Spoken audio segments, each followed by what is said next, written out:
ساتھی اپنی اگلی جگہوں کو مکمل کریں. پیچھے سے جوان ساتھی کھڑے ہو جاؤ بھائی، آگے آ جاؤ، اگلی صفوں کو مکمل کرو.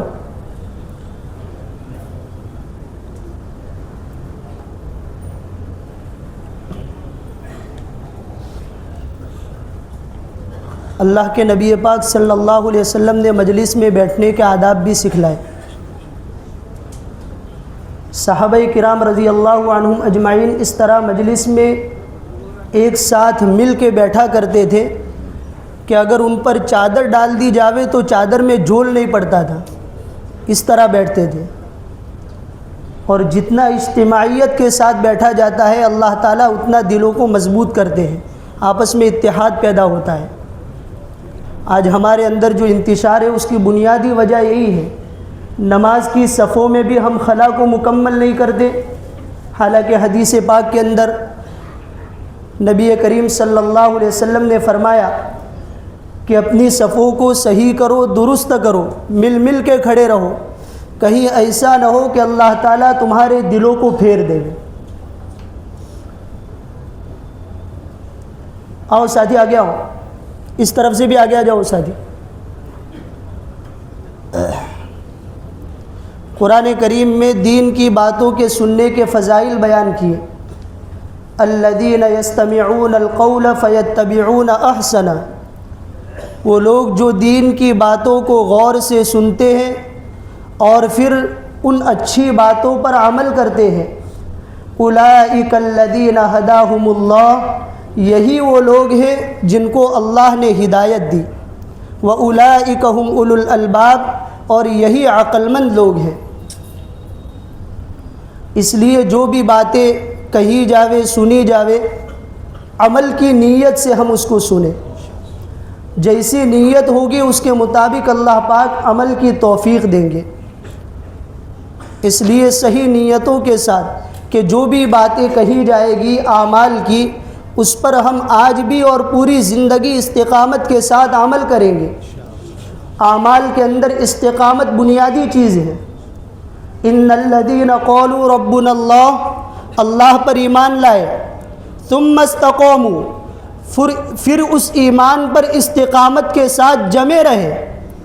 پھر اللہ پاک نے آگے وعدہ بیان فرمایا، تتنزل علیہم الملائکۃ الا تخافوا ولا تحزنوا وابشروا بالجنۃ التی کنتم توعدون. تو فضائل جو بیان کیے گئے وہ ایمان، اعمال اور استقامت پر. اللہ پاک ہم سب کو عمل کی توفیق عطا فرمائے. الحمدللہ وکفی وسلام علی عبادہ الذین اصطفی. اما بعد فاعوذ باللہ من الشیطان الرجیم. بسم اللہ الرحمن الرحیم. حامیم والکتاب المبین. انا انزلناہ فی لیلۃ مبارکۃ انا کنا منذرین فیہا یفرق کل امر حکیم امرا من عندنا انا کنا مرسلین رحمتا من ربک انہ هو السمیع العلیم. صدق اللہ العظیم. قابل احترام بھائیوں، بزرگوں، سب سے پہلے تو ہمیں اللہ تبارک و تعالیٰ کا شکر ادا کرنا چاہیے کہ اللہ پاک نے مستحق نہ ہونے کے باوجود ماہ رمضان کی ساعات سے ہمیں سرفراز کیا. ماہ مبارک کا ملنا یہ کوئی معمولی نعمت نہیں ہے.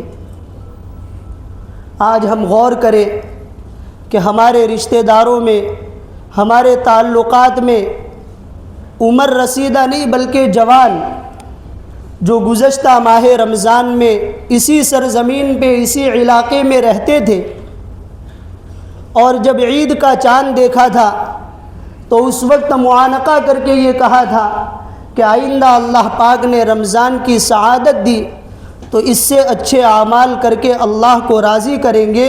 لیکن میرے بھائیوں، ان کی زندگیوں نے وفا نہیں کی اور وہ اس رمضان کی آمد سے پہلے قبروں کے حوالے ہو گئے، منو من مٹی کے نیچے دب کر ایک سبحان اللہ کے محتاج بن گئے.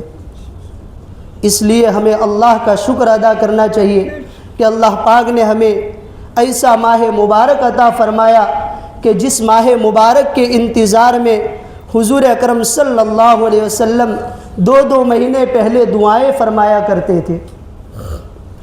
اس لیے سب سے پہلے دل سے اللہ کا شکر ادا کرنا ہے، اور جو بھی اللہ پاک نے ٹوٹے پھوٹے ہم سے اعمال کروائے ان اعمال کو اللہ تعالیٰ سے قبول کروائے۔ اعمال کا کرنا یہ الگ ہے، اعمال کو قبول کروانا یہ اور چیز ہے۔ اللہ کے نبی پاک صلی اللہ علیہ وسلم ان کا خود کا عمل احادیث مبارکہ میں ہم پڑھتے ہیں، سنا بھی ہے کہ آپ علیہ السلام اعمال کرتے تھے اور اللہ سے اس کو قبول کرواتے تھے۔ اس لیے جو بھی اللہ پاک نے ہم سے اعمال کروائے اللہ سے لو لگا کر ان کو قبول کروائے۔ اسی طرح میرے بھائیوں، بس رمضان اپنے اختتامی مراحل پہ جا رہا ہے، چند ہی ساعات اور چند ہی روزے اور تراویح ہمارے پاس بچی ہے۔ اس لیے اللہ تعالیٰ سے دعا کرے کہ اللہ رمضان کی جو بھی گھڑیاں باقی ہیں، جو بھی روزے تراویح اور اعمال باقی ہیں، مکمل تیری رضا جوئی کی نیت کے ساتھ ان کو کرنے کی توفیق دے۔ اللہ سے توفیق مانگنی چاہیے، ورنہ ایسا نہ ہو کہ پورا ماہ مبارک گزر جاوے، لوگ اپنی مغفرت کروا کے گھر چلے جائے اور ہمارا دامن خالی ہو۔ آپ علیہ السلام کی حدیث مبارکہ ہم سن چکے ہیں، حضرت شیخ نے فضائل اعمال میں لکھا ہے، ایک مرتبہ آپ علیہ السلام مسجد نبوی کے منبر پر چڑھ رہے تھے، پہلے زینے پر قدم مبارک رکھا، آپ نے فرمایا آمین۔ اسی طرح پیدر پہ 3 مرتبہ آپ نے آمین کہی تھی۔ نماز کے بعد صحابہ نے پوچھا، اے اللہ کے نبی، آج ہم نے آپ کو معمول کے خلاف دیکھا کہ منبر پر چڑھتے ہوئے 3 مرتبہ آپ نے آمین کہی۔ آپ علیہ السلام نے فرمایا، جبرائیل امین میرے پاس آئے تھے اور انہوں نے کہا، ہلاک ہو جیو وہ شخص جس نے ماہ مبارک پایا اور اپنی مغفرت نہ کروائی۔ اس پر میں نے آمین کہی تھی۔ اب ذرا غور کیجئے، جبرائیل امین سید الملائکہ معصوم فرشتے ہیں، ان کی بد دعا ہی کیا کم تھی کہ آپ علیہ السلام نے اس بد دعا پر آمین کہہ کر مہر ثبت کر دی۔ اس لیے میرے بھائیوں، بہت ڈرنے کی ضرورت ہے۔ جو رمضان کی گھڑیاں باقی ہے اللہ تعالیٰ سے توفیق مانگے، اعمال کو اللہ کی رضا کی نیت سے کرنے کی توفیق اللہ سے مانگے۔ اس ماہ مبارک کو اللہ پاک نے 3 عشروں پر منقسم کیا ہے۔ پہلا عشرہ رحمت کا، دوسرا عشرہ مغفرت کا، اور تیسرا عشرہ جہنم سے خلاصی کا۔ حضرت مفتی شفیع عثمانی صاحب رحمۃ اللہ علیہ نے بھی لکھا ہے، اور حضرت شیخ نے فضائل اعمال میں بھی اس کو لکھا ہے کہ اس حدیث کا مطلب یہ ہے کہ جو پہلے سے اللہ کے ولی ہیں، اللہ کے برگزیدہ بندے ہیں، اللہ کا خوف ان کے دلوں کے اندر ہے، تو ماہ مبارک آتے ہی پہلے روزے ہی سے ان کی رحمت کا فیصلہ شروع ہو جاتا ہے۔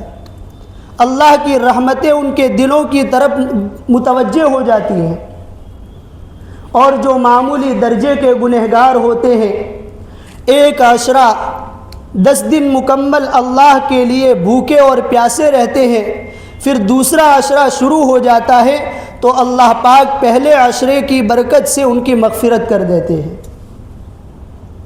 اور جو ہم جیسے ہیں گناہوں کے عادی ہیں، دن و رات خلوت و جلوت ہماری گناہوں سے پاک نہیں ہے، تو ہمارے لیے اللہ پاک نے یہ کرم فرمایا کہ چلو میرے بندے کو تھوڑی اور مہلت دی جاوے، مزید 10 دن کے روزے مکمل کر کے 20 دن مکمل کرے، پھر جہنم سے خلاصی کا پروانہ لے لے۔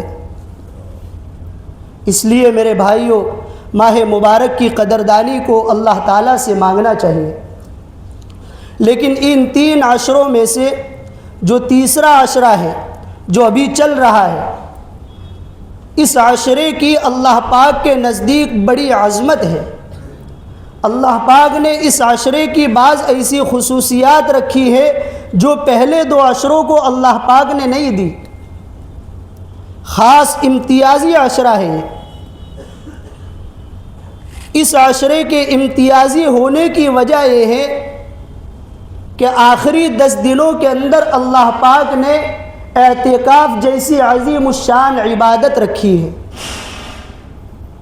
اعتکاف یہ معمولی عبادت نہیں ہے، بلکہ حدیث پاک میں آپ علیہ السلام نے اس طرح سے مثال دے کر سمجھایا کہ جیسے ایک آدمی فقیر اور بھکاری بن کر ایک مالدار کے دروازے پر جا کر پڑ جاتا ہے، اس پر ڈیرا ڈال دیتا ہے، بستر اپنے وہاں رکھ دیتا ہے اور یہ کہتا ہے کہ جب تک تو میری ضرورت کی تکمیل نہیں کرے گا میں تیرے در سے ہٹنے والا نہیں ہوں۔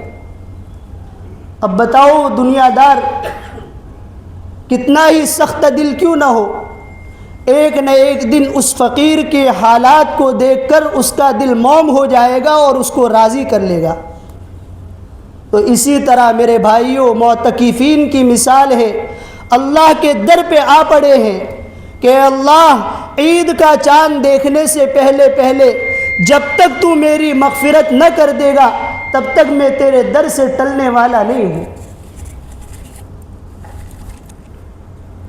اتنی بڑی عظیم الشان عبادت اللہ پاک نے اس آخری عشرے میں رکھی ہے، بلکہ احادیث مبارکہ میں حضرت نبی کریم صلی اللہ علیہ وسلم کا معمول بتلایا کہ آپ مدینہ منورہ ہجرت کر کے تشریف لے گئے، رمضان کے روزے فرض قرار دیے گئے، اس کے بعد وفات تک آپ علیہ السلام کا کوئی اعتکاف ناگا نہیں گیا، بلکہ آخری رمضان جس کے بعد ربیع الاول میں آپ علیہ السلام کی وفات ہوئی ہے، اس آخری رمضان میں اللہ کے نبی پاک صلی اللہ علیہ وسلم نے 20 دنوں کا اعتکاف کیا اور آپ نے فرمایا کہ میں نے یہ اعتکاف اس لیے کیا ہے تاکہ میں شب قدر کو پالوں۔ یہ اس عشرے کی دوسری خصوصیت ہے کہ آخری عشرے میں اللہ پاک نے شب قدر جیسی عظیم رات رکھی ہے کہ جس رات میں بندہ مختصر سی عبادت کر لے اور 80 سال کا ثواب پالے۔ اتنی عظیم رات اللہ پاک نے اس عشرے میں رکھی ہے۔ ایک مرتبہ آپ علیہ السلام باہر تشریف لائے تاکہ صحابہ کو بتلائے کہ شب قدر کون سی رات ہے، متعین کر کے بتلائے۔ آپ علیہ السلام کو وحی کے ذریعے بتلا دیا گیا تھا کہ یہ رات شب قدر ہوگی۔ آپ امت کو اطلاع دینے کے لیے باہر تشریف لائے تو دیکھا کہ 2 صحابہ میں آپس میں انبن ہو رہا تھا، معمولی جھگڑا ہو رہا تھا۔ آپ علیہ السلام نے فرمایا میں اس لیے آیا تھا لِأُخْبِرَكُمْ تاکہ میں تم کو خبر دوں بِلَيْلَةِ الْقَدْر شب قدر کی اطلاع کروں، لیکن تمہارے جھگڑے کی نحوست کی وجہ سے فرفعت اس کی تعین کو اٹھا لیا گیا، عسیٰ ان یکون لہم خیرا ہو سکتا ہے کہ اس کی تعین کا اٹھا لینا ہی تمہارے حق میں بہتر ہو۔ اس لیے کہ میرے بھائیوں جس طرح ایک مقبول اوقات کے اندر اسی طرح مقبول جگہوں میں عبادت کرنے کا ثواب اللہ پاک بقیہ جگہ اور بقیہ اوقات کے مقابلے میں بڑھا دیتے ہیں، اسی طرح ان اوقات میں اور ان جگہوں میں گناہ کی نحوست بھی اللہ تعالیٰ بڑھا دیتے ہیں۔ تو دونوں پہلو کے اعتبار سے امت کے لیے امت کے حق میں بہتر یہی ہے کہ اللہ پاک نے اس کی تعین کو اٹھا لیا کہ آج شب قدر کی تلاش میں بہت سارے ساتھی ایسے ہیں کہ پورا رمضان جاگتے ہیں، عبادت کرتے ہیں، ورنہ آخری درجے میں آخری عشرے میں اعتکاف کی صورت میں لیلۃ القدر کو پانے کے لیے رات بھر جاگتے ہیں۔ اگر تعین کر لی جاتی کہ اس مہینے میں شب قدر یہی ہے تو بتاؤ بقیہ اوقات میں اور بقیہ راتوں میں جاگنے کی اور عبادت کرنے کی توفیق کہاں سے ملتی؟ اللہ تعالیٰ چاہتا ہے کہ بندہ زیادہ سے زیادہ عبادت کر کے میرا قرب اور میرا تعلق حاصل کرے۔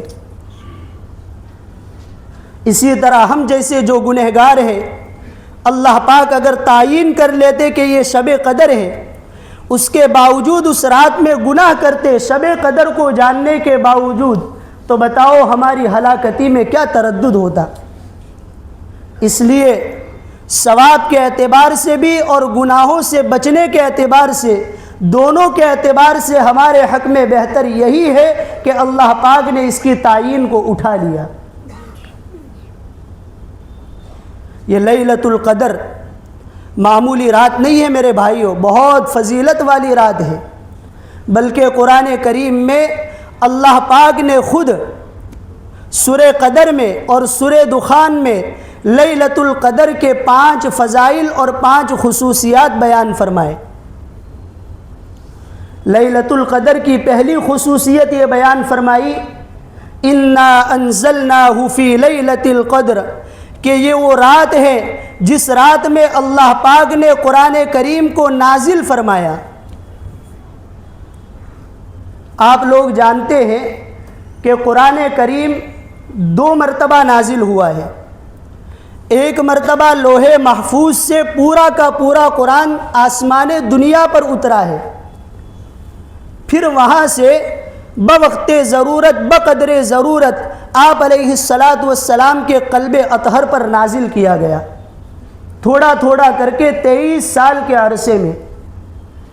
تو یہاں پر جو شب قدر کی خصوصیت بیان کی جا رہی ہے کہ اللہ پاک نے قرآن کریم کو نازل فرمایا، اس سے مراد یہ ہے کہ یہی وہ مبارک رات تھی جس مبارک رات میں اللہ پاک نے قرآن کریم کو پورا کا پورا لوح محفوظ سے اٹھا کر آسمان دنیا پر نازل فرمایا۔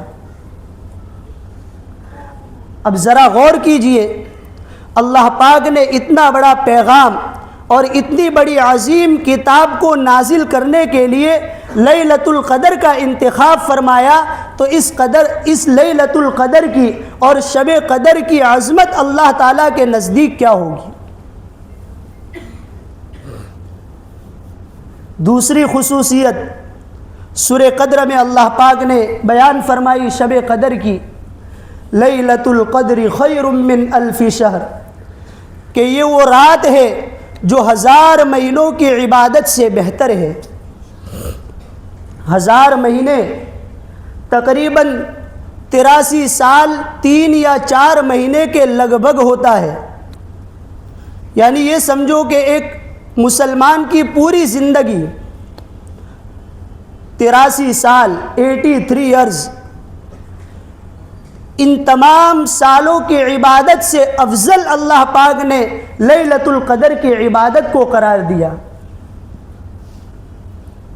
اور یہ بھی آپ یاد رکھیں کہ یہ شب قدر صرف اور صرف اس امت کی خصوصیت ہے، اللہ پاک نے پچھلی امتوں کو اس دولت سے نہیں نوازا تھا، اور اس کی وجہ یہ بنی کہ ایک مرتبہ حضرت نبی کریم صلی اللہ علیہ وسلم نے صحابہ کے سامنے بنی اسرائیل کے ایک عابد کا واقعہ اور اس کی زندگی کو بیان کیا کہ بنی اسرائیل میں ایک اللہ کا برگزیدہ بندہ ایسا گزرا ہے کہ پوری رات مصلی پہ عبادت کرتا تھا، جیسے ہی صبح صادق طلوع آفتاب ہوتا تھا فوراً تلوار کو اور ہتھیار کو زیب تن کر کے سواری پر سوار ہو کے جہاد کے لیے نکل جاتا تھا۔ پوری زندگی رات بھر عبادت میں مشغول اور دن بھر گھوڑے کی پیٹھ پر سوار ہو کر جہاد اور فی سبیل اللہ میں مشغول رہتا تھا۔ اب صحابہ کے دلوں کے اندر طلب پیدا ہوئی، آپ علیہ السلام سے پوچھا، یا نبی اللہ، پچھلی امتوں کی عمریں بھی لمبی تھی اور اللہ پاک نے ان میں سے بعض بندوں کو پوری زندگی عبادت کرنے کی توفیق دی تھی، تو بھلا ہم 60-70 سال کی عبادت کر کے ان کا مقابلہ کیسے کر سکتے ہیں؟ اللہ تبارک و تعالیٰ کو صحابہ کی یہ تڑپ اور طلب اتنی پسند آئی کہ اللہ پاک نے سورہ قدر نازل فرمائی اور قیامت تک کے لیے پیغام سنایا، لیلۃ القدر خیر من الف شہر، کہ لیلۃ القدر تو 83 سال کی عبادتوں سے بہتر ہے۔ کتنے خوش نصیب وہ لوگ ہیں جو اپنے آپ کو پورے رمضان کے لیے وقف کر دیتے ہیں، مسلسل عبادتوں میں مشغول کرتے ہیں۔ اب ظاہر ہے کہ ان کی تو پوری زندگی کے اندر لیلۃ القدر فوت ہی نہیں ہوئی۔ خوش نصیب ہے وہ لوگ۔ اس لیے میرے بھائیوں، اس کی قدر کرنی چاہیے ہمیں۔ تیسری خصوصیت، سورہ قدر میں اللہ پاک نے شب قدر کی بیان فرمائی، تنزل الملائکۃ والروح فیہا بإذن ربہم من کل امر۔ فرشتے اور روح سے مراد حضرت جبرائیل علیہ السلام ہے۔ حضرت جبرائیل علیہ السلام اور فرشتے دنیا کے اندر اترتے ہیں اللہ کے حکم سے، اور پھر وہ اتر کر کیا کرتے ہیں، ان کی ڈیوٹی اور مشغولی کیا ہے، وہ الگ سے روایت کے اندر تفصیل کے ساتھ بیان کیا گیا۔ امام بیہقی رحمۃ اللہ علیہ نے شعب الایمان کی روایت ہے، اس میں بیان فرمایا تفصیل کے ساتھ کہ جب لیلۃ القدر ہوتی ہے، شب قدر ہوتی ہے، تو حضرت جبرائیل علیہ السلام فرشتوں کی ایک بہت بڑی جماعت کے ساتھ دنیا میں اترتے ہیں۔ سب سے پہلے کعبۃ اللہ پر اترتے ہیں۔ حضرت جبرائیل علیہ السلام کے ہاتھ میں ہری جھنڈی ہوتی ہے، اس کو کعبۃ اللہ پر نصب کر دیتے ہیں، گاڑ دیتے ہیں۔ پھر فرشتوں سے کہتے ہیں پوری دنیا میں پھیل جاؤ، اور جہاں بھی اللہ کا بندہ کھڑے بیٹھے سوئے ہوئے جس حال میں بھی اللہ کی عبادت کر رہا ہو، اس کی دعاؤں پر آمین کہو اور اس سے مصافحہ معانقہ کرو اور اس کے لیے رحمت کی دعائیں کرو۔ پوری رات فرشتوں کا پہرا لگتا ہے، اور جب رات ختم ہوتی ہے تو سارے فرشتے حضرت جبرائیل علیہ السلام کے پاس پہنچتے ہیں اور کہتے ہیں کہ اے جبرائیل، آج پوری دنیا میں شب قدر کی عظمت کی بنیاد پر اللہ کے کئی منتخب بندوں نے عبادت کی ہے، تو اللہ نے ان کے بارے میں کیا فیصلہ فرمایا؟ آخر ان کا انجام کیا ہوگا؟ اللہ نے ان کے لیے کیا نتیجہ رکھا؟ حضرت جبرائیل علیہ السلام فرماتے ہیں فعفا عنہم وغفر لہم، کہ اللہ تبارک و تعالیٰ نے لیلۃ القدر میں عبادت کرنے والے تمام مسلمانوں کو معاف کر دیا اور ان کی مغفرت فرما دی، الا لاربعین، سوائے 4 آدمیوں کے۔ آگے کی بات کو میرے بھائیوں غور سے سنیں کہ کہیں ان 4 افراد کے مصداق ہم نہیں بن رہے ہیں، یہ 4 گناہ ہماری زندگیوں میں تو نہیں ہیں۔ پہلا شخص جس کی شب قدر میں مغفرت نہیں ہوتی، مدمن خمر، شراب میں مست رہنے والا، نشے میں مست رہنے والا۔ میرے بھائیوں، آج سے 20 سال 15 سال پہلے ہمارے بوڑھوں نے اسی سرزمین پہ سوچا بھی نہیں تھا کہ ہماری قوم اس میں ملوث ہوگی۔ آج ہماری قوم کے جوانوں کی عمریں نشے میں ضائع ہو رہی ہیں، ان کو کوئی کہنے والا نہیں ہے۔ اتنی بڑی سخت وعید اللہ کے نبی پاک صلی اللہ علیہ وسلم نے سنائی کہ شب قدر میں اللہ تعالیٰ کی رحمت بالکل عام ہو جاتی ہے، ہر گنہگار کو بخش دیا جاتا ہے، اس کے باوجود شراب میں مست رہنے والا اور نشے کا جو عادی ہوتا ہے اس شب قدر کے اندر بھی مغفرت سے محروم ہو جاتا ہے۔ اس لیے میرے بھائیوں، ضرورت اس بات کی ہے کہ ہم اپنی بالغ اولاد پر کڑی نگرانی رکھیں، ان پر نظر رکھیں، باہر کی ان کی صحبتوں پر دھیان دیں۔ آج ہمارے جوانوں کی باہر کی صحبتیں کتنی گندی اور بری ہے۔ والدین اپنی زندگی میں مست ہے، دنیا کمانے میں مست ہے، اور اولاد دن بدن جہنم کے دہانے جا رہی ہے، قریب ہوتی جا رہی ہے۔ اس لیے میرے بھائیوں، ہمیں یہ فکر کرنی چاہیے کہ کہیں ہماری اولاد اس گناہ کی مصداق بن کر شب قدر میں بھی مغفرت سے محروم نہ ہو جائے۔ اللہ پاک ہم سب کو اس گناہ سے بچائے۔ دوسرا شخص جس کی شب قدر میں مغفرت نہیں ہوتی، والدین کا نافرمان، والدین کو، ماں باپ کو ستانے والا۔ میرے بھائیوں، ماں باپ اتنی عظیم نعمت اور اتنا قیمتی سرمایہ ہے، خدا پاک کی قسم پوری دنیا لوٹ جاوے، لیکن ایک ماں باپ کے جانے سے جو غم ہوتا ہے حقیقی اولاد کو، وہ پوری دنیا کے لوٹنے سے بھی زیادہ ہوتا ہے۔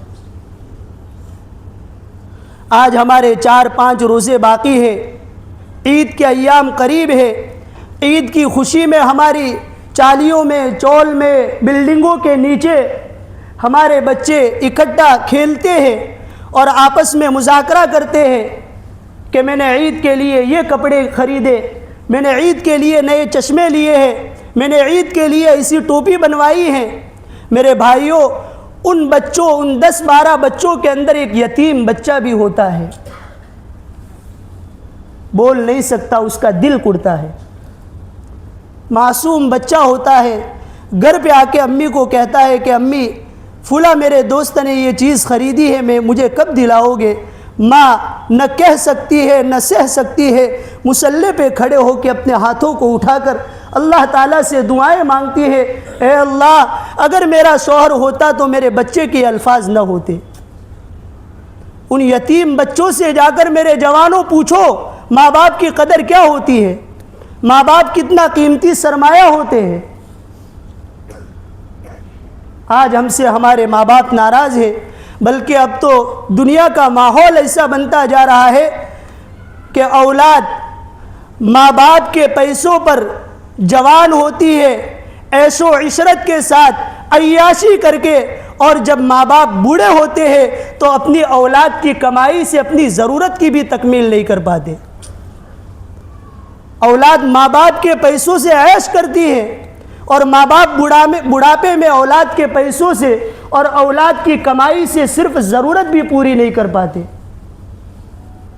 اس لیے میرے بھائیوں، ماں باپ کی قدر کو جانیں ہم۔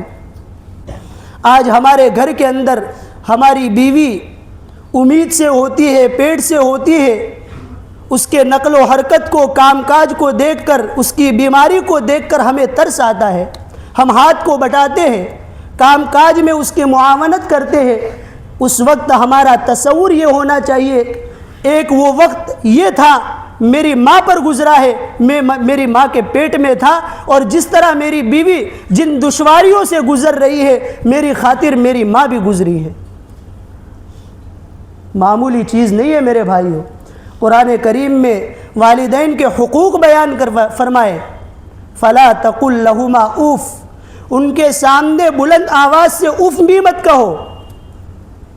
آخری درجے کی چیز ہو گئی، اس سے آگے کوئی کانسیپٹ ہے ہی نہیں۔ اس لیے میرے بھائیوں، خاص کر کے ہمارے جوان ساتھی، اگر ماں باپ ہم سے ناراض ہے، آج کی اس مبارک رات میں عید کا چاند دیکھنے سے پہلے ماں باپ کو راضی کر لے۔ ماں باپ کو منوانا بہت آسان ہے، بہت جلدی سے مان جاتے ہیں۔ ہمارا گناہ ہو یا نہ ہو، ہمارا قصور ہو یا نہ ہو، ماں باپ کے سامنے سے جھکنے سے کیا ہماری عزت گھٹے گی؟ من تواضع للہ رفعہ اللہ، جتنا اللہ کے لیے جھکیں گے اللہ اتنا بلند کرے گا۔ بلکہ والدین کی خدمت کا دعاؤں کی قبولیت میں بھی بڑا دخل ہے۔ بنی اسرائیل کا واقعہ حدیث مبارکہ میں آپ نے سنا ہوگا کہ بنی اسرائیل کے 3 آدمی ایک مرتبہ کئی سفر میں جا رہے تھے، تو پہاڑ کی غار میں چھپ کر وہ بیٹھ گئے۔ اچانک سے پہاڑ کی چوٹی سے ایک بہت بڑا پتھر اور بہت بڑی چٹان لڑک کر آئی اور ان کے غار پر آ کر غار کے منہ کو بند کر دیا۔ اب یہ لوگ پریشان ہو گئے کہ اتنے بھاری پتھر کو کیسے ہٹائے، تو آپس میں مشورہ کیا، اور مشورے میں یہ بات طے ہوئی کہ اپنی پچھلی زندگی میں جو بھی ایسا عمل ہو جو خالص اخلاص کے ساتھ کیا گیا ہو، اور جس عمل پر ہمیں اعتماد ہو کہ اللہ پاک نے اس عمل کو قبول کیا ہوگا، اس عمل کے واسطے سے ہر ایک دعا کرے۔ تو تینوں نے الگ الگ دعائیں کی تھی۔ ان میں سے ایک شخص نے دعا یہ کی تھی کہ اللہ تو جانتا ہے میرے گھر میں میری بیوی اور میرے چھوٹے معصوم بچے ہیں، اور ان کے ساتھ میری بوڑھی بیوہ ماں ہے۔ میں دن بھر اپنی بکریوں کو لے کر جنگل میں جاتا ہوں، جنگل میں چرا کر شام کو اس کا دودھ دوہ کر لاتا ہوں، اور سب سے پہلے میرا معمول یہ ہوتا ہے کہ جب تک میری ماں دودھ نہ پی لیوے اس سے پہلے میں اپنے اولاد کو دودھ نہیں پلاتا۔ ایک مرتبہ ایسا ہوا کہ میں گھر پہ آیا، دیر ہو گئی، بچے بھوک کے مارے بل بلا رہے تھے، ماں کی آنکھ لگ گئی۔ میں گلاس میں دودھ بھر کے ماں کے پاس لایا، اس کے سرہانے کھڑا ہو گیا کہ ماں کی آنکھ کھلے اور میں دودھ پلاؤں، اس کے بعد میں اپنے بچوں کا پیٹ بھروں۔ پوری رات گزر گئی، میرے بچے بھوک سے بلبلا رہے تھے، لیکن میرے دل نے گوارا نہیں کیا کہ جب تک میری ماں کے حلق کے نیچے دودھ کا لقمہ جائے اس سے پہلے میں اپنے بچوں کو پلاؤں۔ اے اللہ، اگر تجھے میرا یہ عمل پسند ہے تو اس کی برکت سے اس چٹان کو ہٹا دے۔ اللہ پاک نے اس کی دعا قبول فرمائی اور پوری چٹان کو ہٹا دیا، اور اللہ پاک نے گویا کہ موت کے گھڑے سے ان کو نکال کر دوبارہ زندگی عطا فرمائی۔ اس حدیث سے ہم نے کیا سبق لیا؟ ماں باپ کی خدمت کا دعاؤں کی قبولیت میں بڑا دخل ہے۔ جتنے ماں باپ ہم سے راضی ہوں گے، ماں باپ کی ہم نے خدمت کی ہوگی، اتنی ہماری دعائیں اللہ تعالیٰ کے دربار میں جلدی قبول ہوگی۔ اور ماں باپ کے حقوق کے بارے میں تو حضرت عبداللہ ابن عمر رضی اللہ تعالیٰ عنہ کا یہ واقعہ بھی ہے کہ ایک مرتبہ کعبۃ اللہ سے ٹیک لگا کر اس طرح بیٹھے ہوئے تھے، ایک نوجوان کعبۃ اللہ کا طواف کر رہا تھا، اپنی بوڑھی ماں کو اپنے کندھے پر ڈال کر ان کو طواف کرا رہا تھا۔ جب اس کے 7 چکر مکمل ہو گئے تو وہ حضرت عبداللہ ابن عمر رضی اللہ تعالیٰ عنہما کے پاس آیا اور اس نے کہا، اے عبداللہ ابن عمر، یہ میری بوڑھی ماں ہے، اس کے پیروں میں چلنے کی طاقت نہیں ہے، تو میں نے اس کو عمرہ کروایا اور طواف کے لیے اپنے کندھے پر ڈال کر 7 چکر لگوائے، تو کیا میری ماں کا حق ادا ہو گیا؟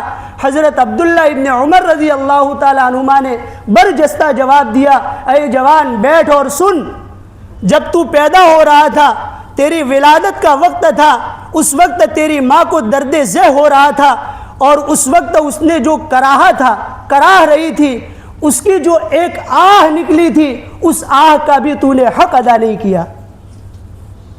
یہ ہوتے ہیں میرے بھائی ماں باپ، ماں باپ کو راضی کرے۔ حضرت جبرائیل علیہ السلام نے فرمایا کہ شب قدر میں سب کی مغفرت ہو جاتی ہے سوائے 4 آدمیوں کی، نمبر 1 شراب میں مست رہنے والا، نمبر 2 والدین کا نافرمان، والدین کو ستانے والا۔ حضرت پیر ذوالفقار صاحب رحمۃ اللہ علیہ نے اپنی کتاب میں بھی لکھا ہے اور ان کے بیان میں بھی یہ واقعہ ہے۔ ان کے گاؤں کے قریب ایک دیہات میں ایک نوجوان تھا، فورین میں اس کی جاب تھی، باہر وہ نوکری کرتا تھا، کبھی کبھی ماں باپ کو ملنے کے لیے آ جایا کرتا تھا۔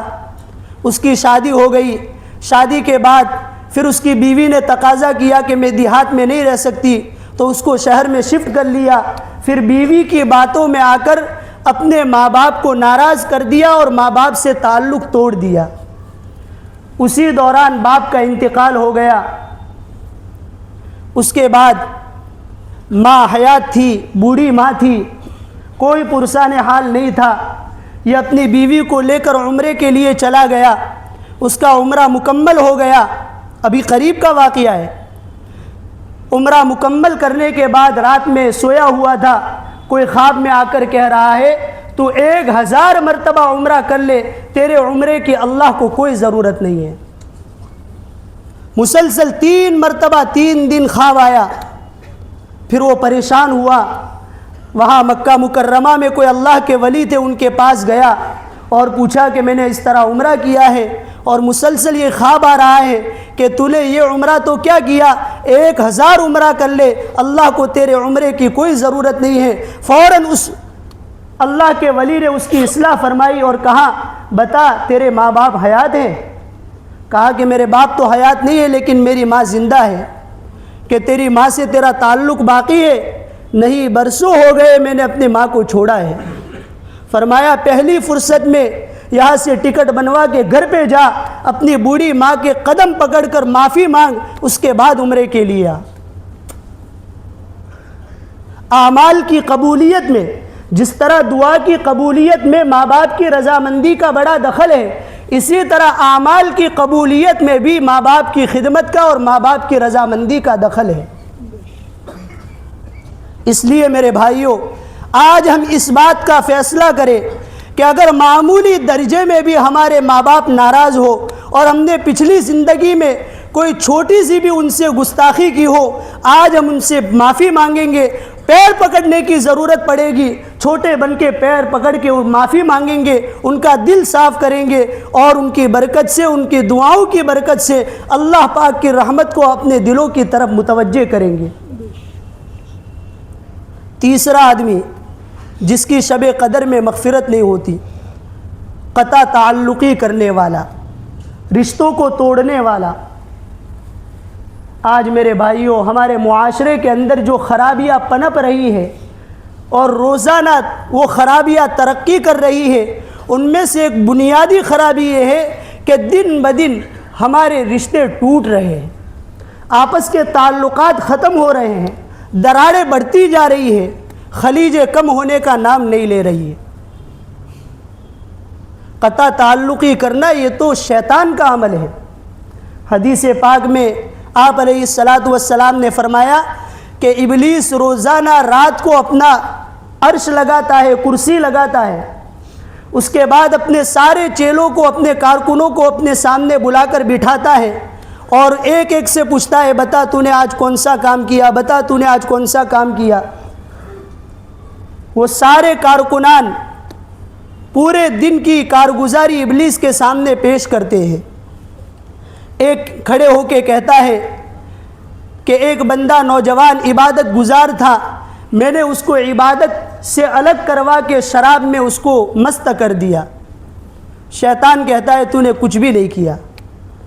اسی طرح ایک کارکن کھڑا ہوتا ہے، ابلیس کا چیلا، اور وہ یہ کہتا ہے کہ آج میں نے ایک کاروباری اور تاجر جو امین اور امانت دار تھا اس کو امانت بھلا دی، کہا تو نے کچھ نہیں کیا۔ اس طرح ہر ایک سے کارگزاری لیتا ہے۔ پھر اخیر میں ایک کھڑا ہوتا ہے اور کہتا ہے کہ آج میں نے میاں بیوی کے درمیان تعلق کو توڑوا دیا اور طلاق تک نوبت کروا دی۔ ابلیس اس کو بلاتا ہے، گلے لگاتا ہے، اس سے معانقہ کرتا ہے اور کہتا ہے کہ کام تو نے کیا ہے۔ قطع تعلقی یہ شیطان کا عمل ہے۔ جتنا دل بڑا رکھیں گے، دریا دلی کے ساتھ جئیں گے، معاف کرنے کا جذبہ ہوگا، اللہ تعالیٰ اتنا رشتوں کو برقرار رکھیں گے۔ حدیث پاک کے اندر لفظ موجود ہے العرف یرب العزہ، کہ معافی تو عزت کو بڑھاتی ہے۔ معاف کرنے والا کبھی دنیا میں ذلیل نہیں ہوتا ہے، صبر کرنے والا کبھی ذلیل نہیں ہوتا ہے، اللہ کی معیت اس کے ساتھ ہوتی ہے، اللہ کی ذات اس کے ساتھ ہوتی ہے۔ اس لیے میرے بھائیوں، اپنے دلوں کو بڑا رکھے۔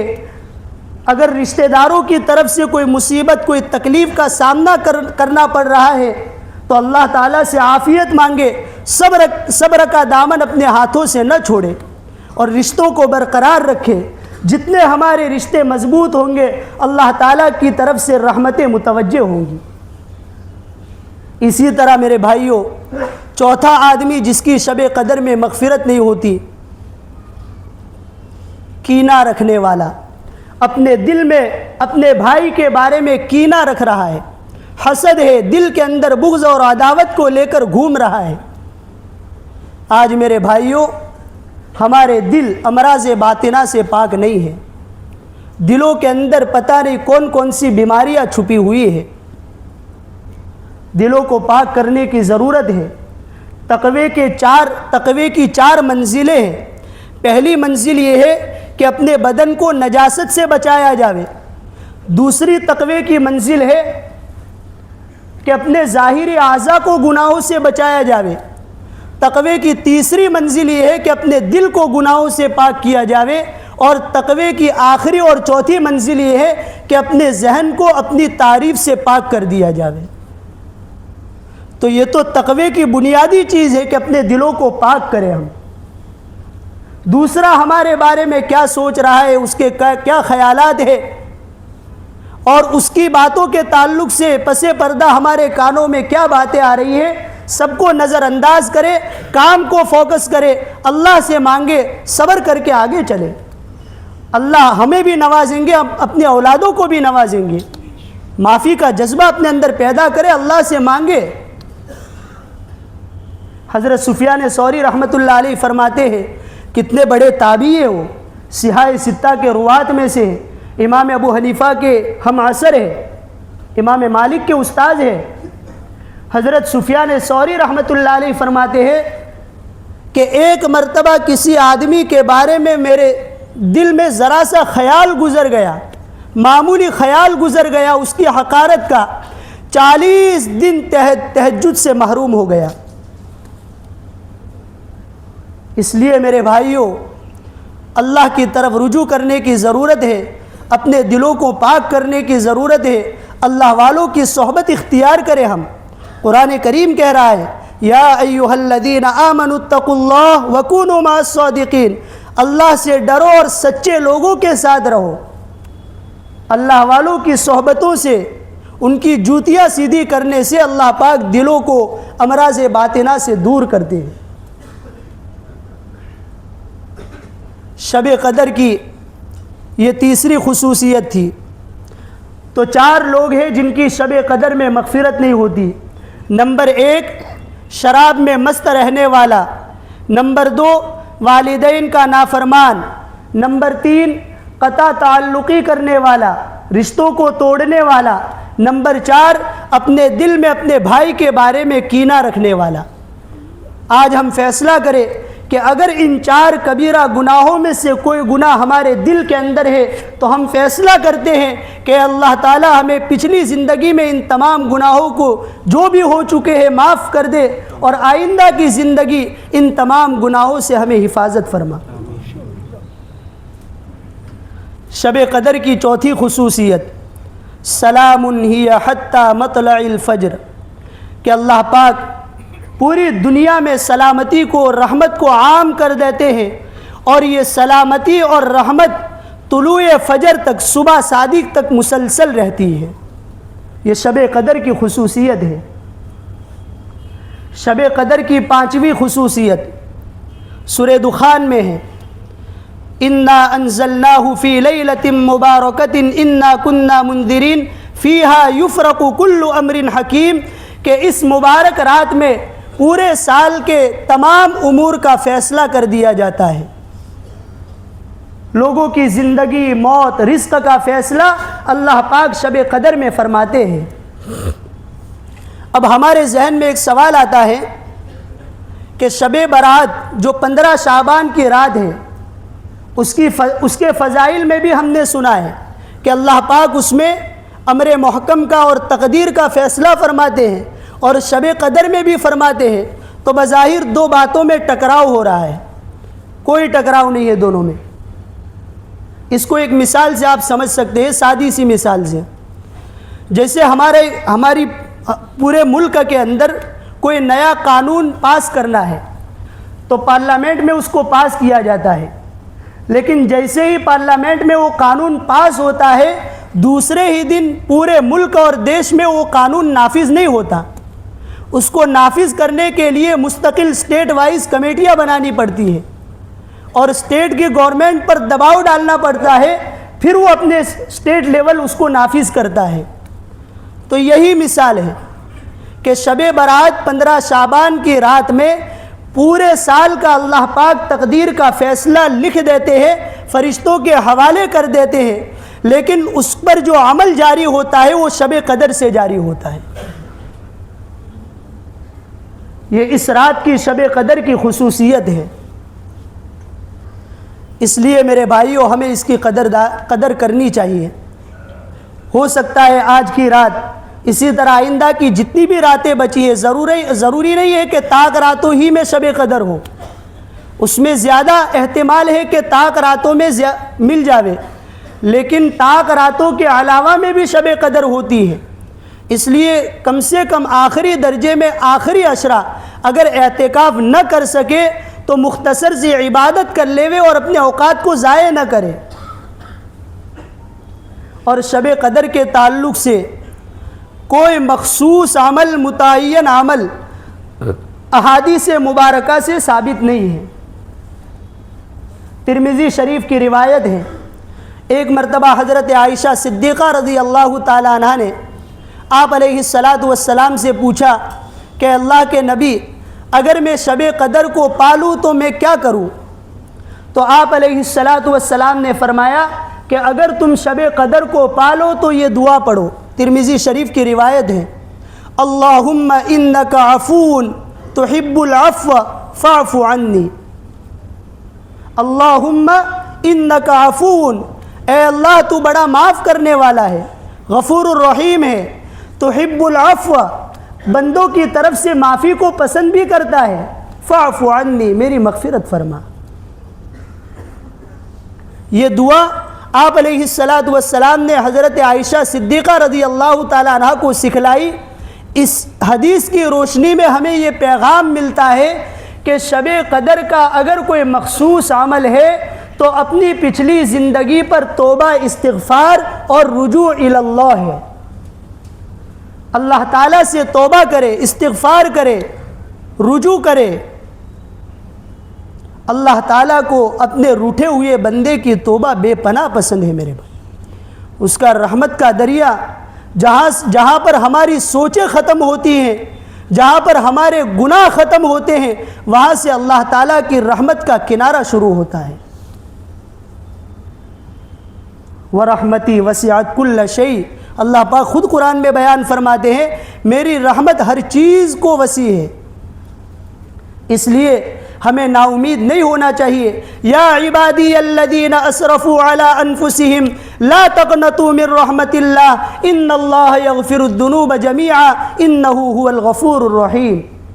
اے میرے وہ بندو جنہوں نے گناہ کرتے کرتے اپنے آپ کو نڈال اور کمزور کر دیا ہے، اپنی ذاتوں پر ظلموں کے پہاڑ توڑ رکھے ہیں، لا تقنطوا من رحمت اللہ، اللہ کی رحمت سے نا امید مت ہو، ان اللہ یغفر الذنوب جمیعا، وہ تمہارے تمام گناہوں کو معاف کر دے گا۔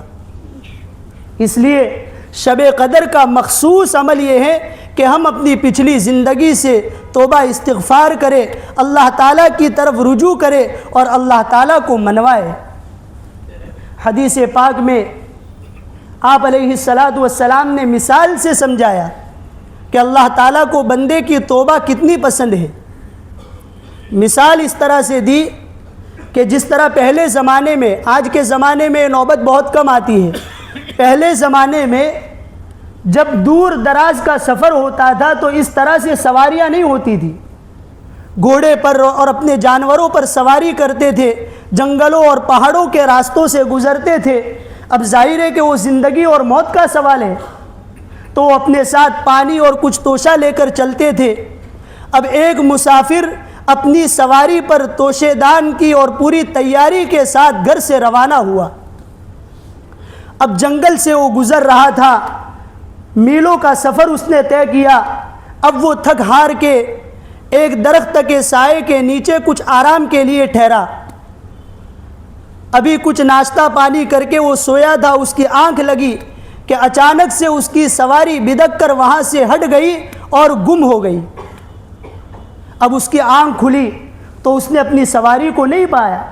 پیاسا ہے لیکن پانی کا مٹکا تو سواری پر رکھا ہوا تھا، بھوکا ہے کھانا تو سواری پر رکھا ہوا تھا۔ سواری اپنے تمام توشوں کے ساتھ بھاگ چکی ہے اور اس کا نام و نشان نہیں ہے۔ اب بتائیے یہ آدمی کتنا پریشان ہوگا، اس کی زندگی کا مسئلہ ہے۔ اب وہ پورے جنگل کو کھنگال رہا ہے، پورے جنگل میں تلاش کر رہا ہے اپنی سواری کو، کہیں اس کی سواری کا سراغ نہیں ملا۔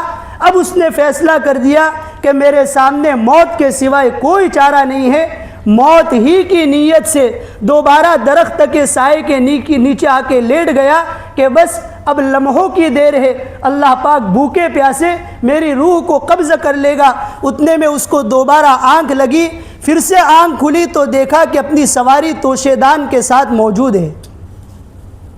اب بتائیے یہ آدمی کتنا خوش ہوگا، گویا کہ اس کو دوبارہ زندگی ملی۔ حدیث پاک میں آپ علیہ السلام نے فرمایا کہ جس طرح یہ مسافر موت کے منہ میں جانے کے بعد اپنی سواری کو پا کر دوبارہ اپنی زندگی کو دیکھ کر جتنا خوش ہوتا ہے، روٹھا ہوا بندہ اللہ تعالیٰ سے توبہ استغفار کرتا ہے، خدائے پاک کی قسم اللہ پاک اس مسافر سے بھی زیادہ خوش ہوتے ہیں۔ نا امید ہونے کی ضرورت نہیں ہے میرے بھائیوں، اللہ تعالیٰ کو منوا لے ہم۔ یہ مبارک راتیں ہیں، قبولیت کی گھڑیاں ہیں، رمضان کی ساعات چل رہی ہے، بلکہ توبہ استغفار کو تو قرآن کریم میں اللہ کے نبی پاک صلی اللہ علیہ وسلم کی ذات کا بدل قرار دیا۔ سورہ انفال میں وَمَا كَانَ اللَّهُ لِيُعَذِّبَهُمْ وَأَنْتَ فِيهِمْ، اللہ تعالیٰ اس امت کو عذاب دے کر کیا کرے گا؟ اللہ کے نبی سے کہا جا رہا ہے وَأَنْتَ فِيهِمْ، جبکہ آپ کی ذات ان کے اندر موجود ہے، اور اگر آپ دنیا سے رخصت ہو جائیں گے تو وَمَا كَانَ اللَّهُ مُعَذِّبَهُمْ وَهُمْ يَسْتَغْفِرُونَ، اللہ تعالیٰ آپ کی امت کو اجتماعی عذاب میں ہلاک نہیں کریں گے جب تک کہ یہ امت توبہ استغفار کرتی رہے گی۔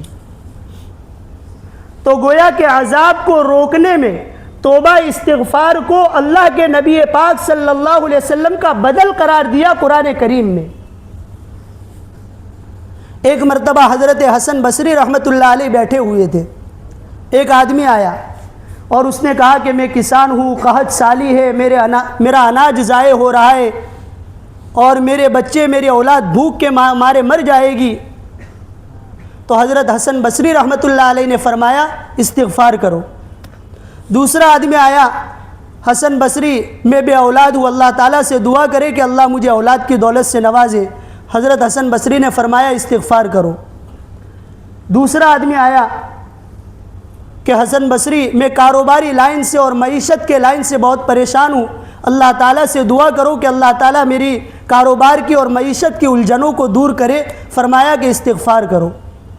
ایک آدمی سن رہا تھا، وہ قریب آیا اور کہا کہ حسن بصری کیا بات ہے، ہر درد کی دوا صلی اللہ، ہر ایک کے جواب میں آپ یہی کہہ رہے ہو کہ استغفار کرو۔ انہوں نے آیت پڑھ کر سنائی سورہ نوح کی، فَقُلْتُ اسْتَغْفِرُوا رَبَّكُمْ إِنَّهُ كَانَ غَفَّارًا يُرْسِلِ السَّمَاءَ عَلَيْكُمْ مِدْرَارًا وَيُمْدِدْكُمْ بِأَمْوَالٍ وَبَنِينَ وَيَجْعَلْ لَكُمْ جَنَّاتٍ وَيَجْعَلْ لَكُمْ أَنْهَارًا۔ استغفار کے فضائل سورہ نوح کے اندر ان تمام انعامات کی شکل میں بیان فرمائے، تمام کا علاج استغفار قرار دیا۔ اسی طرح ایک مثال سے آپ توبہ استغفار کی عظمت کو سمجھے کہ آپ علیہ السلام کے بارے میں قرآن کریم کی گواہی ہے لِيَغْفِرَ لَكَ اللَّهُ مَا تَقَدَّمَ مِن ذَنبِكَ وَمَا تَأَخَّرَ، اے اللہ کے نبی آپ کے کندھے پر نہ اگلا گناہ ہے نہ پچھلا گناہ ہے، آپ بخشے بخشائے ہیں۔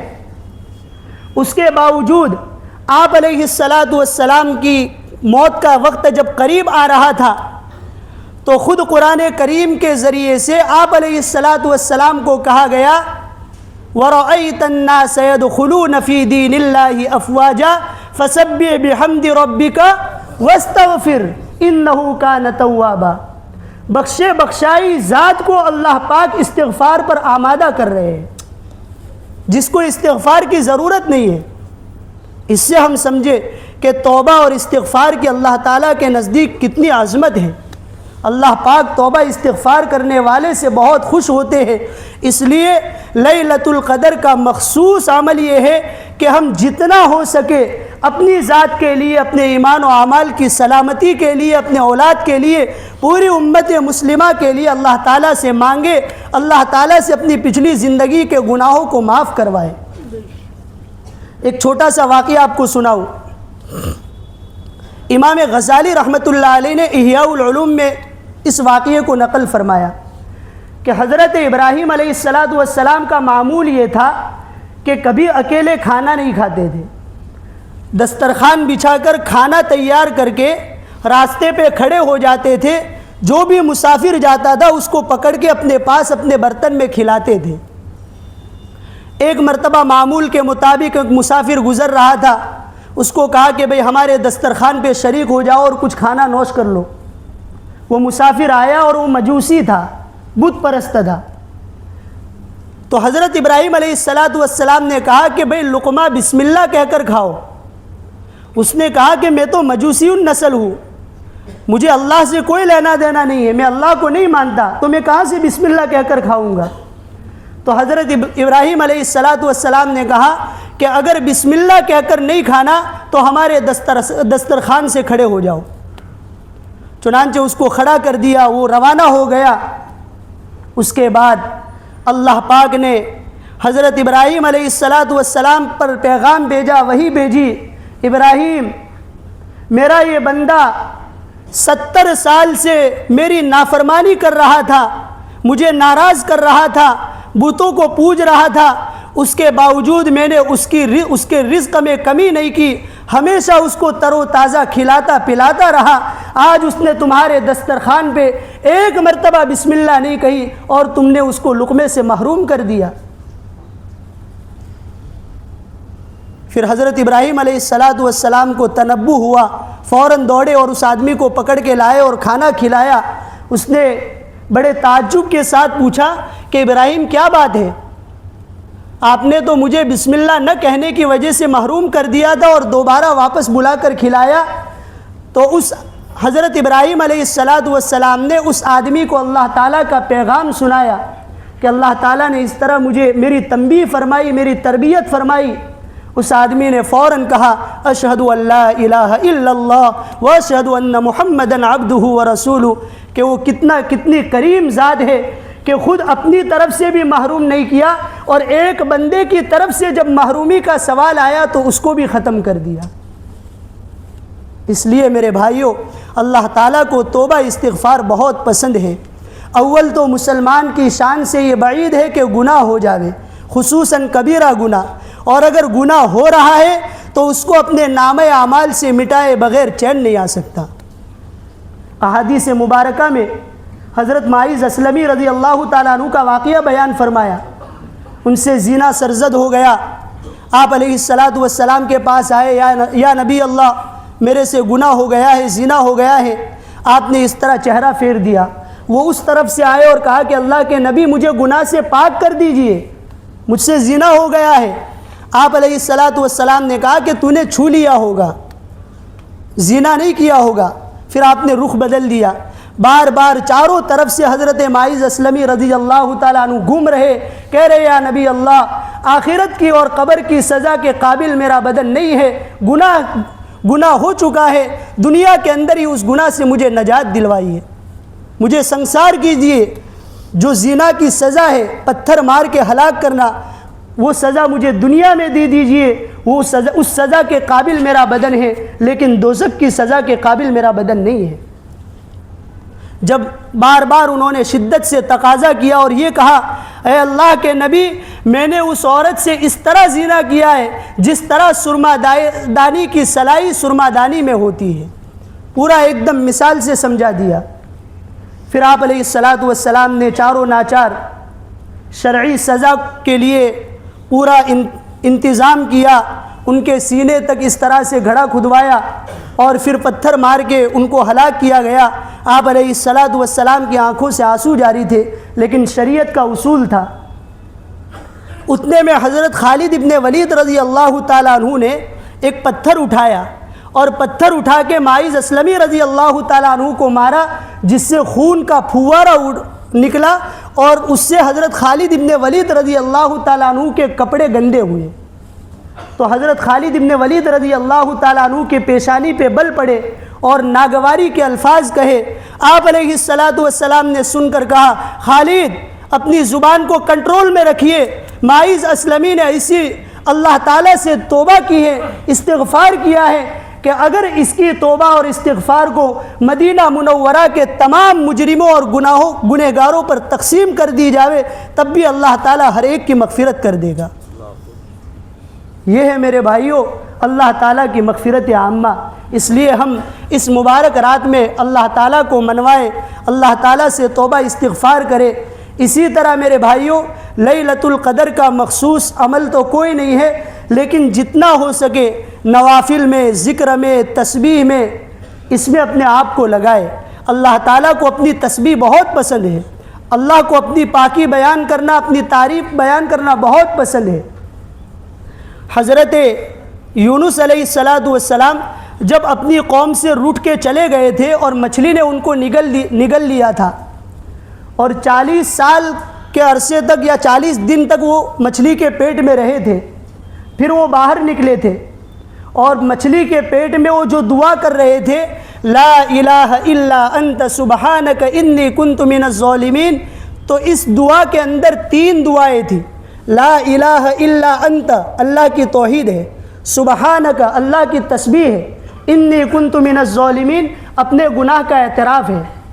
لیکن اس کے باوجود تینوں میں سے جس جز کی بنیاد پر اللہ پاک نے مغفرت فرمائی وہ تسبیح تھی۔ فلولا انہ کان من المسبحین للبث فی بطنہ الی یوم یبعثون، اگر یونس مچھلی کے پیٹ میں ہماری پاکی اور تسبیح بیان نہ کرتے تو یہ قیامت تک مچھلی کے پیٹ میں رہتے۔ اس لیے اللہ پاک کو اپنی تسبیح اور پاکی بہت پسند ہے۔ ان مبارک راتوں میں جتنا ہو سکے اپنے اوقات کی حفاظت کے ساتھ، توبہ استغفار کے ساتھ تسبیح، نوافل اور ذکر و اذکار میں اپنے آپ کو لگائے۔ خاص طور پر صلاۃ التسبیح کا عمل کرے، بہت مبارک عمل ہے، بہت پیاری نماز ہے، مغفرت کی ضامن نماز ہے۔ آپ علیہ السلام نے اپنے عم محترم، اپنے چچا حضرت عباس رضی اللہ تعالیٰ عنہ کو یہ نماز سکھلائی اور پھر کہا کہ میرے چچا اگر اللہ تعالیٰ توفیق دے تو روزانہ 1 مرتبہ پڑھو، اگر روزانہ نہ پڑھ سکو تو آخری درجے میں 1 ہفتے میں، اگر اس میں بھی نہ پڑھ سکو تو سال میں 1 مرتبہ، اگر سال میں بھی نہ پڑھ سکو تو آخری درجے میں پوری زندگی میں 1 مرتبہ پڑھ لو۔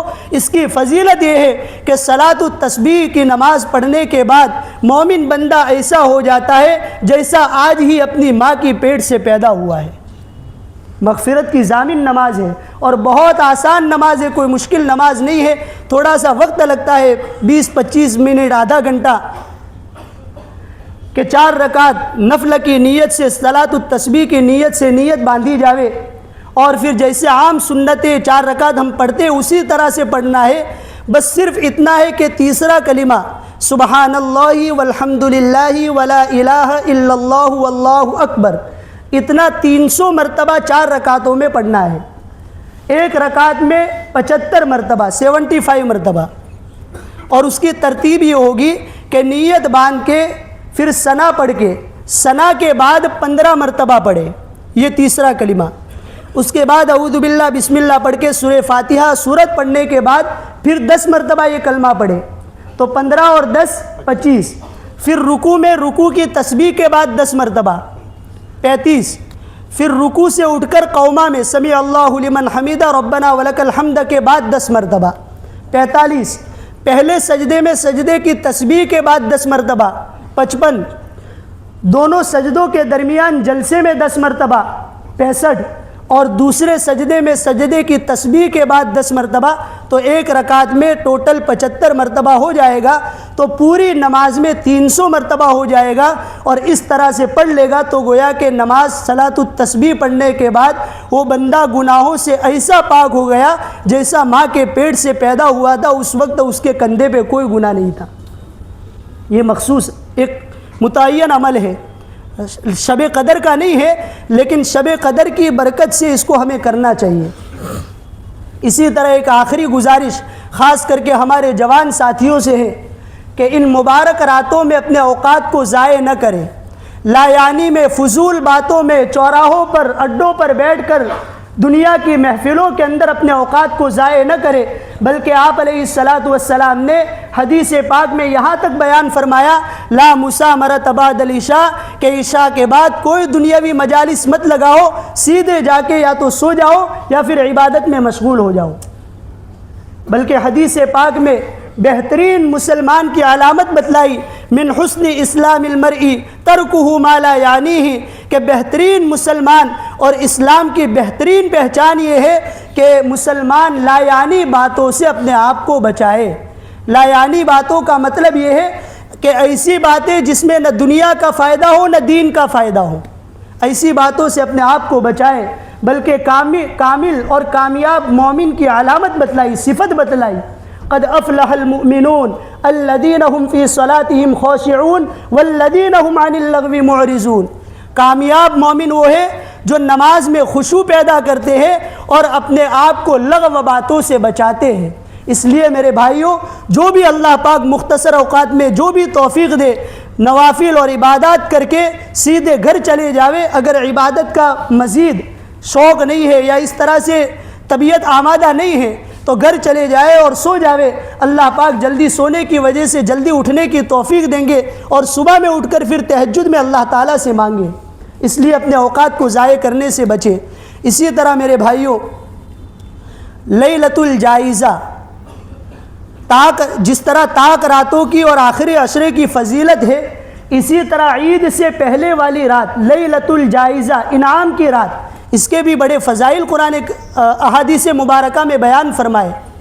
بلکہ احادیث مبارکہ میں آپ علیہ السلام نے 5 راتوں کے بارے میں فرمایا کہ ان 5 راتوں میں اللہ تعالیٰ دعا کو رد نہیں فرماتے، ان 5 راتوں میں مانگی ہوئی دعا ہر حال میں قبول ہوتی ہے۔ ان میں سے ایک لیلۃ الفطر اور عید الاضحیٰ کی رات ہوتی ہے، یہ لیلۃ الجائزہ ہے۔ بلکہ ایک حدیث میں آپ علیہ السلام نے یہاں تک الفاظ ارشاد فرمائے من احیا لیلۃ العید لم یمت قلبہ یوم تموت القلوب، کہ جو عید الفطر اور عید الاضحیٰ کی راتوں میں عبادت کا اہتمام کرے گا، اللہ پاک اس کے دل کو محفوظ رکھیں گے، اور اس دن یعنی قیامت کے دن جب کہ سارے دل مردہ ہوں گے، اس عبادت کرنے والے کا دل زندہ ہوگا۔ یعنی اللہ پاک دلوں کو مضبوط کریں گے۔ یثبت اللہ الذین آمنوا بالقول الثابت فی الحیات الدنیا وفی الآخرہ۔ اس لیے آنے والی جو لیلۃ الجائزہ ہے، عید سے پہلے والی رات، سنیچر کی رات غالب گمان کے مطابق، اس لیلۃ الجائزہ کے اندر بھی ہمیں اہتمام کرنا چاہیے عبادت کا۔ اسی طرح میرے بھائیوں، ایک عظیم الشان عبادت صدقۃ الفطر کی ہے، مالی عبادت۔ اس سے پچھلے بیان کے اندر بھی آپ کے سامنے اس کے تعلق سے فضیلتیں بیان کی گئی تھی کہ یہ روزے کی زکوٰۃ ہے، یعنی ہمارے روزوں کے اندر جو کمی کوتاہیاں رہ گئی ہے اس کو اللہ پاک صدقۃ الفطر کے ذریعے ان کمیوں کو معاف کر دیتے ہیں۔ جیسے کہ نماز سے پہلے اور پیچھے، فرض نماز سے پہلے اور فرض نماز کے بعد سنت اور نوافل رکھی گئی۔ کیوں رکھی گئی؟ تاکہ فرض کی کمی کوتاہی کو دور کر دیا جاوے۔ اسی طرح صدقۃ الفطر کے ذریعے اللہ پاک پورے مہینے کے روزوں کی کمیوں اور کوتاہیوں کو دور کرتے ہیں۔ اس لیے جن ساتھیوں نے ابھی تک صدقۃ الفطر نہیں نکالا ہے، اس کو جلدی سے جلدی عید سے پہلے نکالنے کی فکر کرے، کہ ہر بالغ مسلمان صاحب نصاب ہے، اس پر اپنا اور اپنا نابالغ بچوں کا صدقۃ الفطر واجب ہے۔ اور 4 چیزوں میں اللہ کے نبی پاک صلی اللہ علیہ وسلم نے مقرر کیا ہے، گیہوں میں، جو میں، کشمش میں اور کھجور میں۔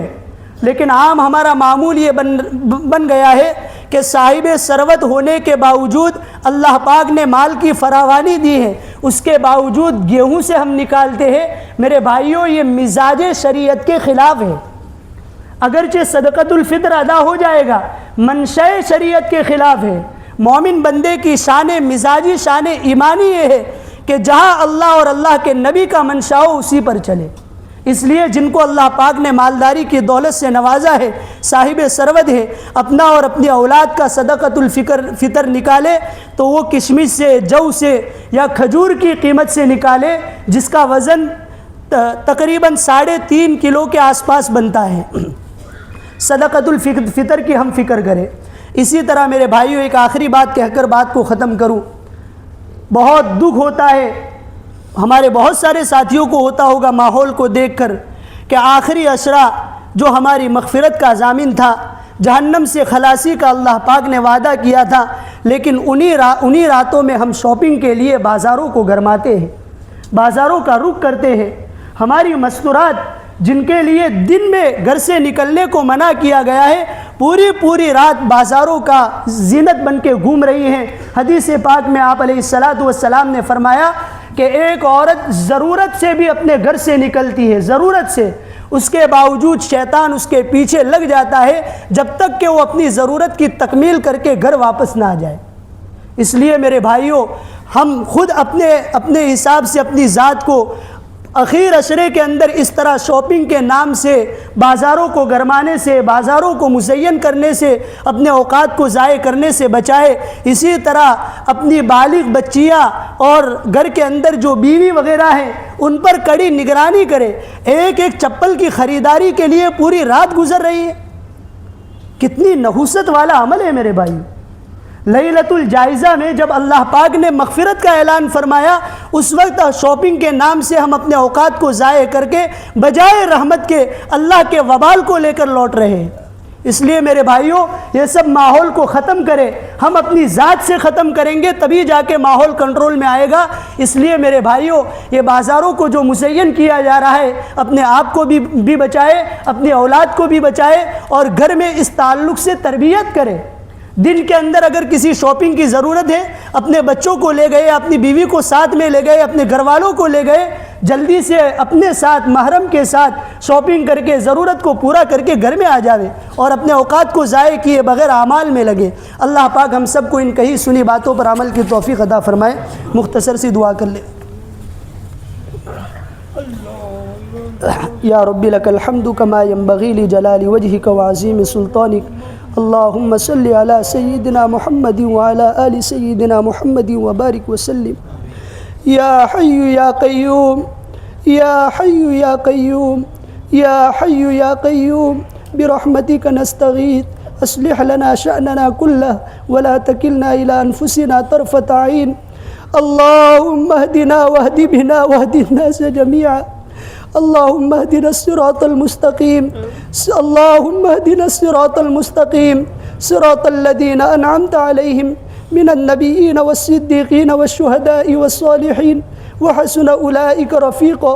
ربنا ظلمنا انفسنا، ربنا ظلمنا انفسنا وإن لم تغفر لنا وترحمنا لنكونن من الخاسرين، ربنا لا تزغ قلوبنا بعد إذ هديتنا وهب لنا من لدنك رحمة إنك أنت الوهاب، اللهم نور قلوبنا بالقرآن وزين أخلاقنا بالقرآن ونجنا من النار بالقرآن وادخلنا في الجنة بالقرآن، اللهم اجعل القرآن لنا في الدنيا قرينا وفي القبر مونسا وعلى الصراط نورا وفي الجنة رفيقا ومن النار سترا وحجابا وإلى الخيرات كلها دليلا، فاكتبنا على التمام، فاكتبنا على التمام وارزقنا أداء بالقلب واللسان وحب الخير والسعادة والبشارة من الإيمان، يا أول الأولين ويا آخر الآخرين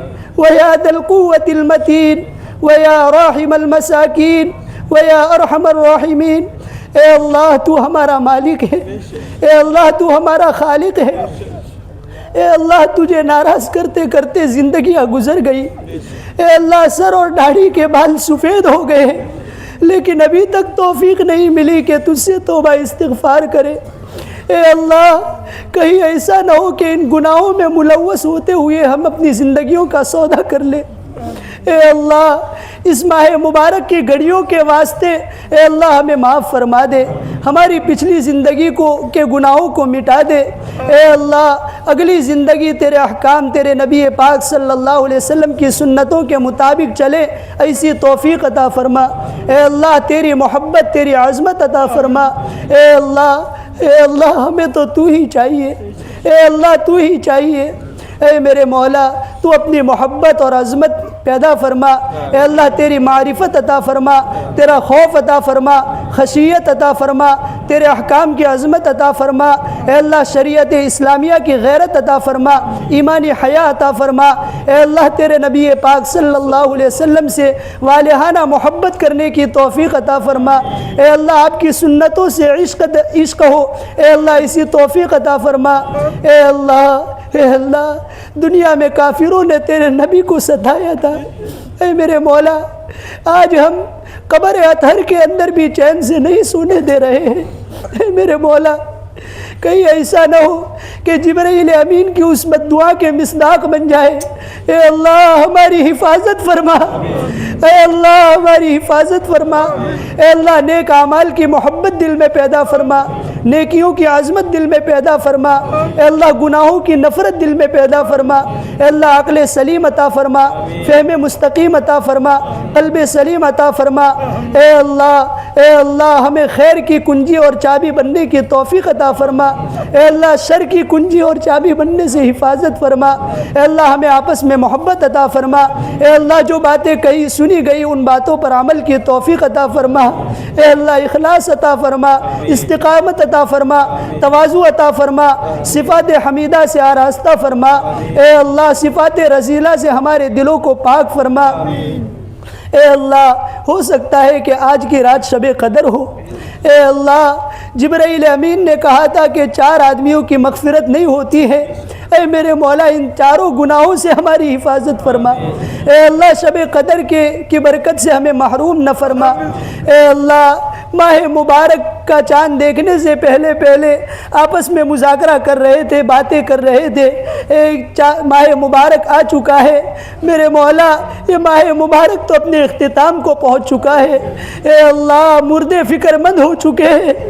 اے اللہ شیاطین خوش ہو رہے ہیں۔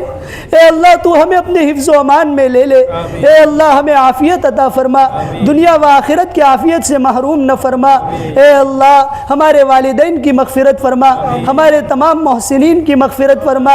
اے اللہ ہمارے اساتذہ کی مغفرت فرما۔ اے اللہ پورے مجمع کو قبول فرما۔ اے اللہ پورے مجمع میں بوڑھے بھی ہیں، اے اللہ تہجد گزار بھی ہے جن کی 30-40 سالوں سے تہجد نہیں گئی۔ اے اللہ ان کے واسطے سے ہمیں بھی قبول فرما لے، اپنی بارگاہ سے مت دھتکار۔ اے اللہ اگر تو نے دھتکار دیا تیرے علاوہ کوئی در نہیں ہے جہاں ہمیں پناہ ملے۔ اے اللہ ہمیں قبول فرما، ہمارے تمام معتکفین کے اعتکاف کو قبول فرما، اعمال کا شوق اور رغبت عطا فرما۔ اے اللہ تیری محبت عطا فرما۔ اے اللہ ماہ مبارک میں جتنے بھی ٹوٹے پھوٹے اعمال ہم سے ہوئے ہیں اے اللہ تو ان کو اپنی بارگاہ میں قبول فرما۔ رمضان کی جو ساعت اور گھڑیاں باقی ہے ان کی قدردانی کی توفیق عطا فرما۔ اے میرے مولا پوری دنیا کے حالات کو درست فرما۔ اے اللہ مسجد اقصیٰ کی رہائی کے فیصلے فرما۔ اے اللہ تمام مسلمانوں کی ایمان کی، جان کی، مال کی، عزت کی، آبرو کی بھرپور حفاظت فرما۔ اے اللہ ہماری بالغ اولاد کی حیا کی حفاظت فرما۔ اے اللہ حیا پاک دامنی عطا فرما۔ اے اللہ تیرے سے اور تیرے بندوں سے شرم عطا فرما۔ اے میرے مولا تجھے جان کر زندگی گزارنے کی توفیق عطا فرما۔ اے اللہ ہماری اس مسجد کے اندر تراویح میں قرآن پاک سنا گیا، اے اللہ سنایا گیا، جن ائمہ نے سنایا ہے اے اللہ تو ان کے پڑھنے کو قبول فرما، ان کی کمی کوتاہیوں سے درگزر فرما۔ اے اللہ ان کی بڑی خدمات ہے، اے اللہ آج یہ ائمہ نہ ہوتے تو ہم کہاں کس کے پیچھے جا کے نماز پڑھتے۔ آج کسی پہ اطمینان نہیں ہے کہ اپنے دلوں کے اندر کون سا عقیدہ لیے ہوئے کھڑے ہیں۔ اے اللہ ان کی خدمات کو قبول فرما، استقامت عطا فرما۔ اے اللہ ان کے قرآن کے پڑھنے پڑھانے کو قبول فرما، ایک ایک حرف کا عامل بنا۔ اے اللہ موت تک ان کے قرآن کی ایمان کی حفاظت فرما، ہم سب حفاظ کے قرآن کی حفاظت فرما۔ اے اللہ بار بار تراویح میں قرآن سنائے ایسے مواقع مرحمت فرما۔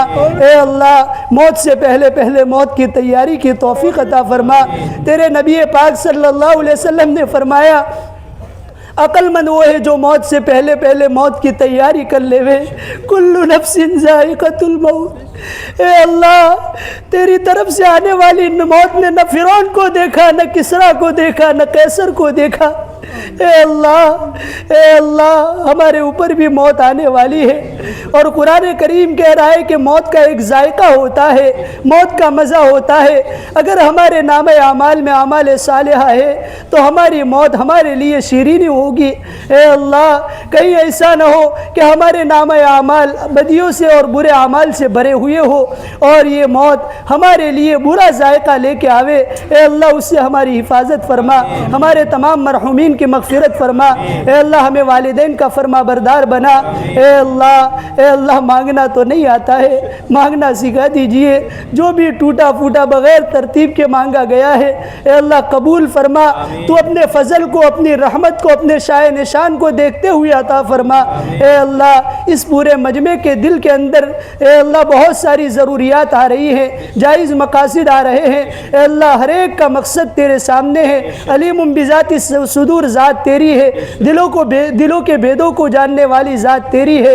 اے اللہ ہر ایک کو اپنے جائز مقاصد میں پوری کامیابی عطا فرما، پریشانیوں کو دور فرما، تمام مقروضین کے قرضوں کی ادائیگی کی غیب سے شکلیں صورتیں پیدا فرما۔ اے اللہ عید کے ایام، خوشی کے ایام قریب آ رہے ہیں۔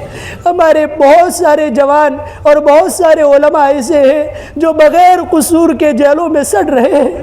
آج ان کی بوڑھی ماں یہ کہہ رہی ہے میرا بچہ میرے ساتھ عید کرتا، میرا باپ میرے ساتھ عید کرتا، لیکن میرے مولا بغیر قصور کے قیدیوں اے اللہ بندھے ہوئے ہیں، بیڑیوں میں بندھے ہوئے ہیں۔ اے اللہ ان کی رہائی کے فیصلے فرما۔ اے اللہ ان کو چین سکون عافیت عطا فرما۔ اے اللہ امت میں آپس میں اتحاد اور اتفاق عطا فرما۔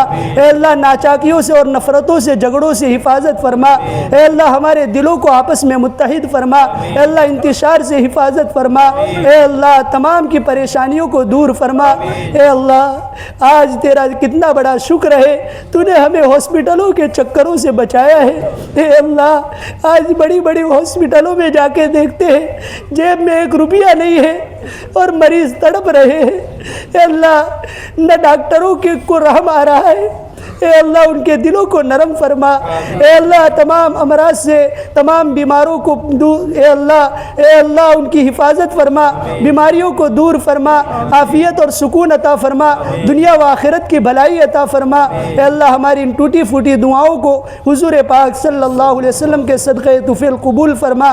نستغفر اللہ الذی لا الہ الا هو الحی القیوم ونتوب الیہ ربنا تقبل منا انک انت السمیع العلیم وتب علینا یا مولانا انک انت التواب الرحیم۔ جزا اللہ عنا محمدا ما هو اہلہ صلی اللہ علیہ وسلم۔ سبحان ربک رب العزت عما یصفون وسلام علی المرسلین والحمد للہ رب العالمین برحمتک یا ارحم الراحمین۔